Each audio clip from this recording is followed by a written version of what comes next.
Hello, and welcome to the Beyond Resilience Life podcast, a show about life adversity, how to overcome it, and transform your life. This is your host, Dr. Lydiana García, a licensed psychologist in Los Angeles, California. And even though my hope is to deliver information that can be helpful for you to overcome adversity and transform your life, it is not meant to be a substitute from being diagnosed and treated by a licensed mental health, medical, and related professional.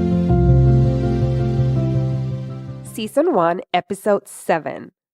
Hello, everyone. I'm so happy and excited to host another episode. Today, this will be a solo episode, and I'll be talking about one of my favorite topics, which is my go-to skills to manage anxiety and trauma triggers. But before we talk about the skills, I want to talk a little bit about what I mean with a trauma triggers. A lot of people ask me that question. So, how I see a trauma trigger, it refers to anything. It could be a thought, using your five senses. It could be someone else, a place, etc., that reminds you of a very intense experience in which the memory of what happened got isolated and not integrated. And what I mean with that is that anything that kind of resembles that experience will detonate all the experiences that you felt in that moment. And then literally, a lot of times we just go back to that. We just feel the same way as if we were back into that same situation, which is not cool. Some of the consequences of getting back into that situation is that your body interprets it as a threat. So you might go into that mobilized or immobilized response. So the mobilized response is usually more of the fight or flight that you've heard probably out there. We already have talked here in the podcast. So those two responses will be like you're either going to become argumentative, or you're going to like verbally or physically fight with people, or just snap at everyone or whoever is next to you, or you can just kind of go away. Go away either by literally walking away or just shutting down. And about the shutting down, that can also become more of that immobilized response. When your body interprets the threat as an imminent threat, your body will do whatever kind of shut down in the outside, but in the inside, it might feel as if you're having the car in parking, but hitting on the gas. So it kind of feel inside like you're like revving up, but you cannot move. Some people can even pass out or feel like they're going to pass out. So that's more the immobilized response. And those kind of three responses that I briefly talked about, and there's more, but those are the ones that people kind of know the most. Those three responses kind of result as of your body interpreting that there's an imminent threat. So imagine that we're walking every day. There's things that are being thrown at us and we react in a certain way. And it could be that we feel back into that situation. That response can last from several seconds to minutes. To some people experience that they kind of stay in that funky mode for several days, which is not cool at all. I hear a lot of people that might think that they're okay. They go like, oh my God, that happened to me like 10, 15 years ago. My parents used to hit me, but look, I turned fine. And like Lisette in the previous episode mentioned, like, are we really? Are we really fine? And from this perspective, how I'm describing trauma or and trauma triggers, that it can be so broad. Whenever we react kind of like in a very snappy way, this could be a reflection of something that might be a trigger for you, and that it could be an unresolved emotional trauma or something. For example, let me use myself as an example. So there are times that when I was younger, I was not allowed to do certain things because of what would other people think. So whenever right now I'm working through that one, but my husband is kind of like the opposite. He kind of are a little bit on the, I don't care about what anyone thinks of me, which is great. So sometimes when we're together and something happens, I automatically like get angry at him or something. And then I realize, oh my God, it's my own anxiety that I feel like we're doing something wrong and somebody's going to judge us. And that's my own trigger from my own childhood. It's not him. But then I might start an argument with him, and then he might argue back with me, and he might respond to his own trauma. Maybe he couldn't speak up to his mind, or he couldn't be himself or stand up for what he wanted. So I could have been that trigger with my response. And that's how issues happen. So from this perspective, and that's what I'm saying, anything can be an emotional or just a trauma trigger. And the important thing, and I would say, one of the first things is to start having the awareness of it. So, in other ways that it could show up besides relationships, that's one of the most common ones. And hopefully, some of you are listening to these and not going into the, oh my God, that's all me. We're all that. We're all that. We all have emotional trauma or kind of like some intense emotions that probably because we were not heard or seen or appreciated and all those kind of basic human needs that we have, maybe they were not fulfilled in our childhood by specific circumstances. And a lot of times we try to fulfill those needs with others, not only in an intimate relationship or love kind of relationship, but also with friends, with coworkers, outside in the world, in the supermarket, wherever. The other way that it can show up, and I've seen it, the triggers, is in so many of the maladaptive coping skills. A lot of times we try to fulfill those kind of needs, and sometimes even our emotional traumas or just in general our triggers with food or with sex or with drugs or with whatever. There's so many things that we can engage with, even driving recklessly or super fast or not caring about someone, all those kind of things that in the moment or even yelling at someone might feel good and people go like, but I needed to release that. I feel so much better right now. Yeah, well, you did release some energy, but whatever you did now has a different consequence, right? And that's how I like to think about the maladaptive skills, that in the moment, you might feel a little better in that moment, in that next minute, but it's maladaptive because it can kind of kick you back in the butt. It's like, you might have a negative consequence as a result of that. Something super important to talk about the triggers is that they happen so, so fast. And a lot of them kind of lie in the unconscious mind because a lot of it happens when we were younger. And it happens so fast that a lot of times we just react to it, right? And we are not necessarily aware of what's going on. So, like I mentioned a little bit earlier, the most important thing right now to start with would be increasing your awareness. Now, you might go, how do I do that? How do I increase my awareness? One of the things that I like from the trauma resiliency model, which is a somatic model and other somatic models, is that emphasis on learning to track your body, learning to track how your body feels and any kind of sensation, more focused on the sensation than just describing a feeling. Because a lot of us are used to, there is a lot of emotional illiteracy, but a lot of us psychologists focuses a lot on like emotional intelligence. What are you feeling? But then sometimes we go into like, I am mad and all that. And I also don't agree with that, but we'll have more episodes later on to talk about that. But for now, what I would say is, how can we kind of go back to the sensation?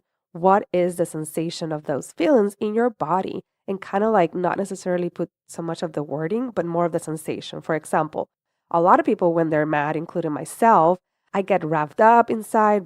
I feel like flushed, like I get warm energy toward my hands, maybe because in case I need to fight someone, because anger tends to give energy. And this is important because if you're the kind of listener that whenever you get triggered, you kind of go more into that immobilized response and the low zone, a lot of times you're going to need some energy to get out because that's kind of like very, very low energy. So at the same time, the people that are mostly in that high zone and they feel a lot of energy and all the anger might need to kind of, a lot of times they go then straight to a shutdown. But this is important for everybody to kind of explore what is your go-to response whenever you are experienced with anxiety or a trauma trigger. Are you the one that kind of go up and snap or kind of like want to walk away or just go and do a shopping spree or go and eat a lot? Or are you the kind of person that retrieves, isolates, don't want to talk to anyone, just want to lay in your bed? Kind of start noticing and being curious about your responses to a trauma trigger or stress in general. That would give you a lot.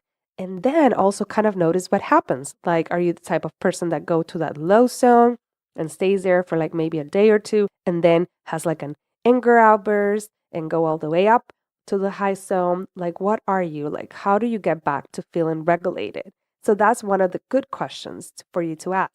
How do I sense myself, or what kind of sensations are in place when I am regulated? If you're able to figure that out, you have like half of the battle. One of the skills that I like to tell my listeners and my clients that I also use is when I'm in that curious mind to be very gentle with myself, especially if you are prone to more of a critical way of perceiving yourself. Be very gentle. And one thing that helps me is to think in third person, like, oh, look, Lydiana is thinking that way. Oh, look, Lydiana is feeling that way.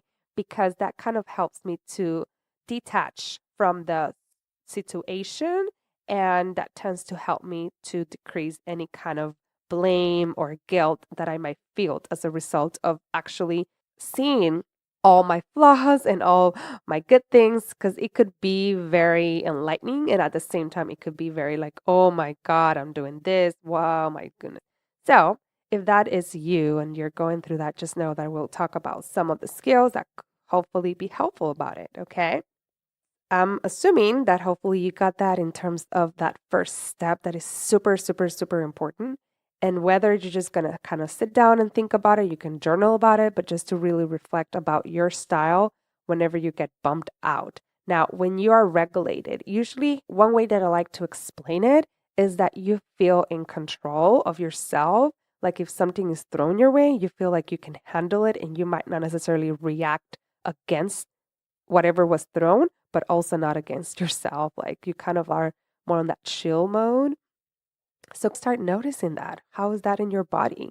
And that would be a good question. Imagining that you have a scan from your head to your toe. Like, what are the sensations that you feel when you're okay, when you're in that chill mode? And then start also exploring what are the sensations when you're not in that mode? What are the sensations when you're angry or when you feel sad or when you feel with fear and all those kind of emotions? Just be curious about it. And again, this could be an exercise if you like writing, that you can just journal about it. So that way you can start learning more about you, what triggers you, and what is the reaction towards it.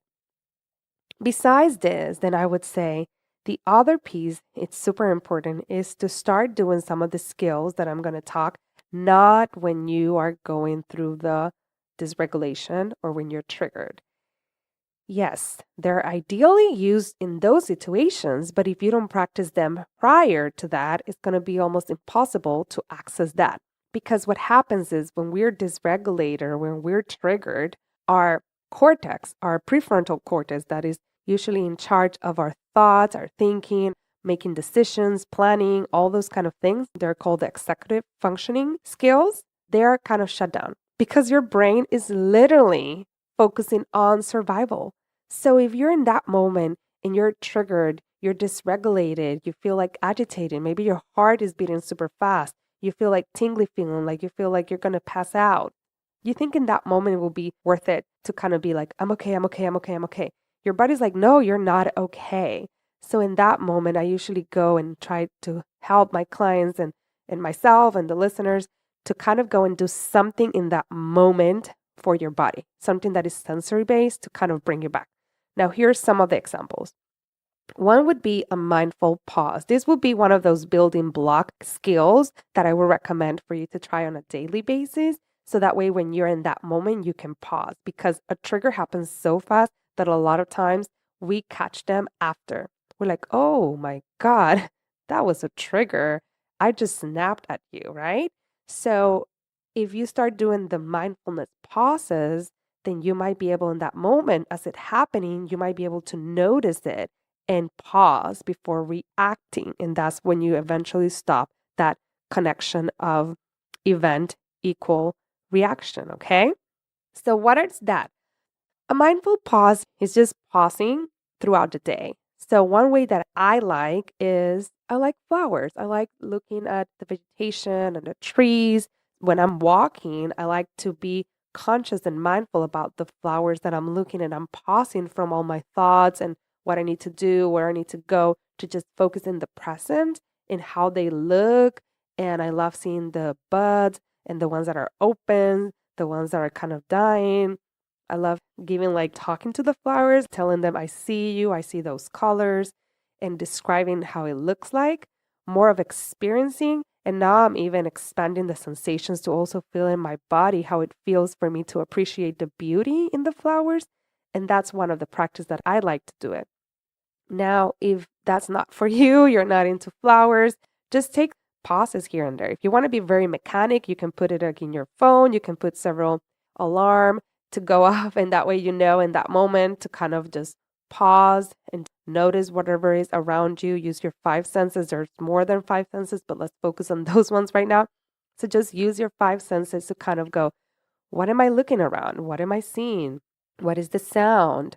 What is the taste that I had? And those kind of things. And it could be like a 10-second, 30-second. It's not something as huge.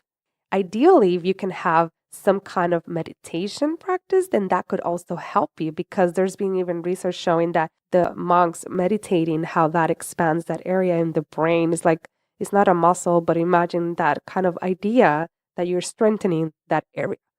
And the more you practice that, then the more you'll be able to access that pause, okay? Just think like a sport. Like if you're going to run a 5K, or if you want to train because you want to lose some weight, it's not going to happen overnight. I mean, I wish there was a pill that you can take and you can lose that 10, 15 pounds or even more, but it's not like that, right? So it requires consistency, practice until you start noticing changes, which usually is like within weeks or months. That's the same here. We're like strengthening that quote unquote muscle of resiliency, okay? I'm aware it's not a muscle. I'm just using that as an example. The second skill that I'm going to talk is using your five senses to bring you back. So this is like a grounding in a way, but using your five senses to kind of notice your surroundings. So let's start with whatever you're seeing.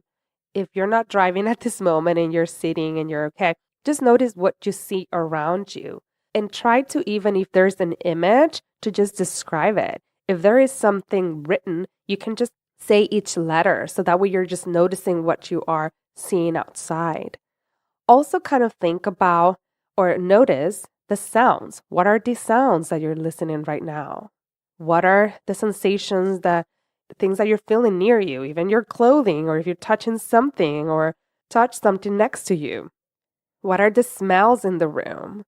Try to notice that, or even notice the air coming in and out your nostrils or your mouth.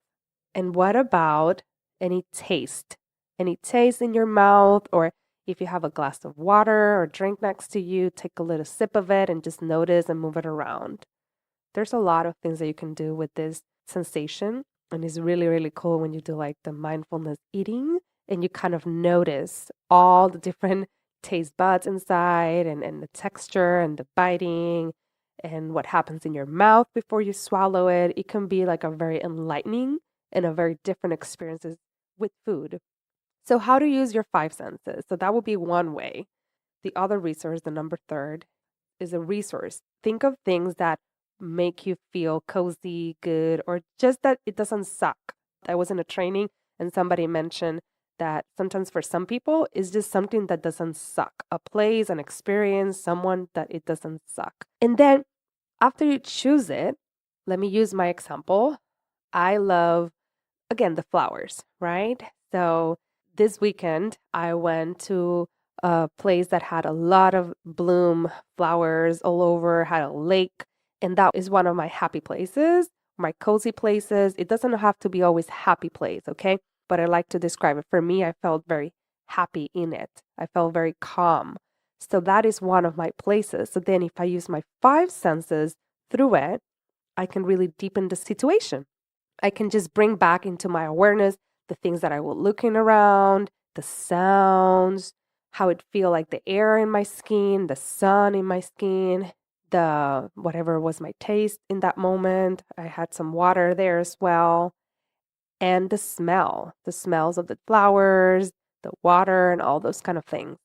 And after that, ideally, if you take some pictures, because if you have, I don't know anyone right now, oh my God, that doesn't have a smartphone, but there was that time that I got into that wagon kind of late of having internet in my phone, but you can just take a picture, whether it's in your phone or if you prefer using a regular camera, take a picture of those places, maybe record the sound of those places, or just find it near, like you can use YouTube or you can use Spotify or your preferred music platform to just find a music that sounds like that. Like I now that I live in LA, I miss the sound of the thunderstorms and the rain. So sometimes I find music that it just brings me back to like being home and looking throughout the window. I used to live like in a cliff, so I was able to see like the whole valley, and I was able to see like all those thunderstorms, and for me that was fascinating. So anything like that can bring back those emotions. And in that moment that you're dysregulated, when you look at it, it can kind of help to bring you back. Because a lot of times when we're dysregulated or triggered, we're going back to the past. And I just want you to kind of think of how can I come back to the present? Because literally you're not in that situation for the most part. But if you can come back to the present, usually that can help you to then go into the next skills that I'll talk. The fourth one that I'm going to talk is about grounding. And I know I kind of like mix it into the five senses that I mentioned and also in the resourcing. The grounding, how I like to see it, it's a more of a simple kind of thing of just feeling yourself in that moment. I like pressing my feet in the ground in my shoes if I'm sitting, touching whatever I have nearby and just putting pressure on it. That helps to kind of bring me back. Even if I just have a glass of water, I can just hold on tight and feel the glass of water in my hand, and that usually helps me to come back. If you have a nearby wall, pushing against the wall or having your back against the wall can be also very helpful for many people to kind of come back. For some people, it could be like laying in the floor, bending over, or raising their legs, anything that could be physical that can bring you back, okay? And the fifth skill that I'll talk right now as my go-tos in those moments is having just a summary is like adding all those things into an imaginary or actually a real bag that you can carry with you with all these different skills, okay? So it could be like reminders, it could be the pictures of the place, it could be a piece of gum that has your favorite flavor, it could be the music that you already have the playlist in your phone that can help you relax or come back, all those things so you can have access to it, okay? So now let's say that you actually came back. You're no longer in that trigger, you were able to regulate yourself, and now you can go like, oh my God, I just went through that, right? So now when you're back and your prefrontal cortex hopefully is kind of reintegrated again into your brain and is kind of active again, and you're not in a survival mode, then that's when I would guide or recommend people to use the self-talk. Now is a good time to go like, okay, I'm safe. Then continue a little of the grounding, like say the day, where are you located at? Like what's your surrounding? Like put the context of where you are. More self-talk about like you did this, you're okay, you're safe, those kind of things. More in the positive kind of affirmations than the negative kind of like you're no longer in danger, those kind of things. There's this school of thought that says that our brain doesn't necessarily listen to the no. And by saying that kind of thing, you're talking about what you don't want. So it can take the attention to that as opposed to saying the opposite or something just more in the affirmative way. Also, self compassion, it could be really helpful at this moment, especially for those of you like me that are more into that shame, blame, and guilt mode. This would be a good time to kind of go like, I'm a human. I'm also struggling with this. This is a really hard thing to do, and I'm okay, or whatever you want to use. But acknowledge that it's a difficult thing and that you're doing your best. And talk to yourself how you will be talking to somebody that you love. And probably you said a lot of things like that to other people, like, oh my God, no, you're fine. You know, you're just human and this is just part of life. You're gonna make it. All those kind of things that probably you've said to others. This would be a good time to start telling it to yourself. After that you're kind of more here, then I would definitely like if you have a journal and you're like journaling, this would be a good time to journal about what happened or just to journal, not necessarily about what happened, but journal about what you did or anything that's helpful. But also, if you're going to ask questions, because a lot of people go like, why did this happen? Try to be very, very careful about the questions. The quality of the questions are correlated to the quality of the responses and also the emotions. Like if you do questions about why, that tends to be a judgmental question, or usually those were the things that as children we would get like, why do you do that? And all those kind of things. So it can be very criticizing or critical mind. So what I would definitely say is be very, very, very, very careful about the kind of questions that you ask yourself and try to think more of empowering questions. Now, some of the examples of empowering questions are like, what is the lesson that this came to teach me? How did I overcome this? How did I know that I was okay? What helped? All those questions can lead you into that new content meaning and changing that and all those kind of things. And it can also help you to figure out a lesson. Maybe you can ask like, how did I cope with this and what was helpful? And then you discover, oh, I tried the grounding of touching something that didn't help. I tried this, that didn't help. But as soon as I put that music, that helped.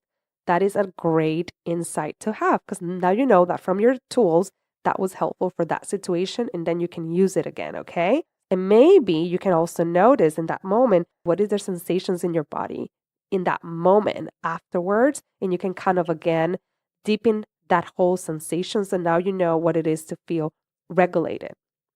And the last one that I'll say is, again, it's just a reminder to practice these skills when you're not dysregulated. How much I cannot emphasize this. This would be a great thing to do on a daily basis and consistency, and also being super gentle with yourself because as you continue in this journey, there will be drawbacks. There will be moments that you might feel so flooded with many things that it will be really hard to access anything that I'm saying. But the more that you keep practicing this when you're kind of feeling okay, down the road is like that. The more you keep practicing walking, then you're going to start running and then you're going to start to be able to do that sprint that you want and all like that. So keep practicing and notice what helps. These are just some of the ones that I use. Just notice whatever resonates with you. And if none of this resonate with you, then think of others. And if it does, and you start working, let me know. I would love to hear your opinions and your feedback in the reviews and all that kind of thing, or contacting me because I really want to know, these are helpful for me and have been helpful for some of my clients, but I want to know if it's also helpful for you. Well, thank you so much for listening to this episode. I look forward to connecting more with you. Have a great rest of your day. Thank you so much for listening to the Beyond Resilience Life podcast. I'm so happy to have you here. If you like this episode, please make sure to review it and comment on it and share it with your friends and family. Until next time.